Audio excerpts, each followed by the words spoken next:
សួស្តីបងប្អូនថ្ងៃនេះមកចង់ចែករំលែកបងប្អូនបន្តិចទាក់ទងនឹងរបៀបលាយដីដើម្បីផ្សំមេឃតបែកយើងដាក់ក្នុងថង់បងប្អូនមិនថាតែមេឃតបែកទេបងប្អូនមេឃចំណាំអីក៏បានដែរបងប្អូនចំណាំអីក៏បានដែរចំណាំតបែកចំណាំមៀនចំណាំអីក៏បានដែរដែលយើងផ្សំហើយនឹងដើមវា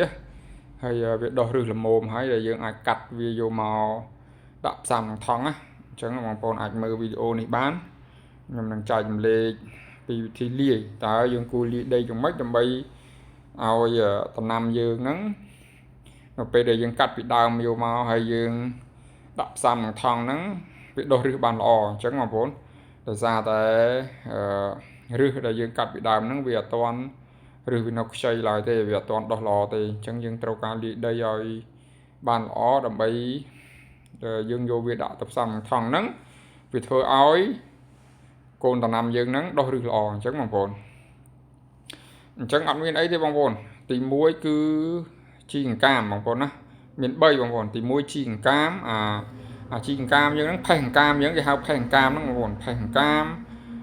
ទី2ដីស្រែយើងហ្នឹងបងប្អូនដីស្រែខ្ញុំប្រើដីស្រែបងប្អូនដីស្រែយើងហ្នឹងហើយនឹងទី3អាចគោស្ងួតបងប្អូន3មុខហ្នឹងបងប្អូនអាចគោស្ងួតអញ្ចឹងបងប្អូនលាយ3មុខហ្នឹងចូលគ្នាឲ្យសព្វទៅយើងអាចដាក់ដីប្រហែលជា 30% ទៅហើយជីកង្កាម 40% ទៅហើយនឹង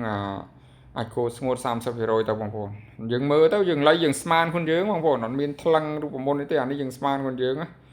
យើងស្មានខ្លួនយើងទៅហើយយើងមើលយើងលាយមកសព្វទៅអានេះដោយសារតែខ្ញុំខ្វះដីបងប្អូនអានេះខ្វះដីយើងថែមដីបងប្អូននេះយើងថែមដីដើម្បីឲ្យវាគ្រប់ដោយសារតែដំណាំដាក់កូនថង់វាត្រូវការដុះឫសល្អបងប្អូនទី1ដីស្រែយើងហ្នឹងវាមានជីជាតិទី2ជីកង្កាមវាធ្វើឲ្យដីយើងវាធូរដើម្បីឲ្យកូនឈើយើងចាក់ឫសល្អហើយអាចគោហ្នឹងគឺវាមានជីជាតិដែរវាលក្ខណៈជីអាចគោហៅជីអាចគោហ្នឹងហើយបងប្អូន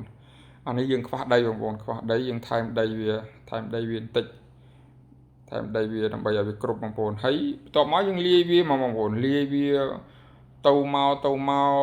ដងអញ្ចឹងទៅបងប្អូន2 3 ដងអញ្ចឹងទៅដើម្បីឲ្យវាសប់ដីហើយនឹងជីកង្កាមនឹងអាចគោហ្នឹងឲ្យវា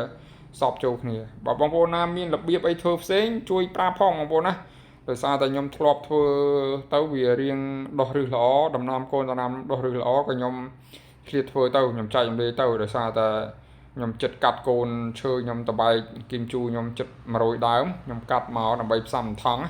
ញ្ចឹងហើយយើងត្រូវធ្វើដីឲ្យហើយបងប្អូនអានេះដាក់រៀងលឿនបន្តិចបងប្អូននេះយើងលាយមកបងប្អូនលាយវាឲ្យសប់ល្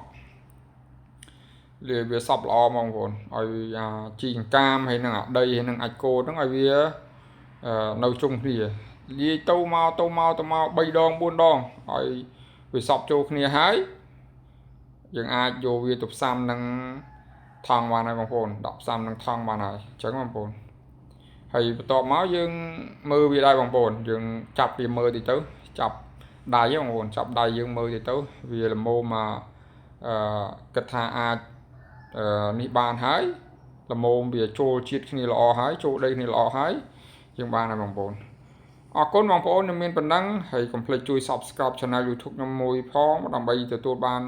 វីដេអូថ្មីអរគុណច្រើនបងប្អូន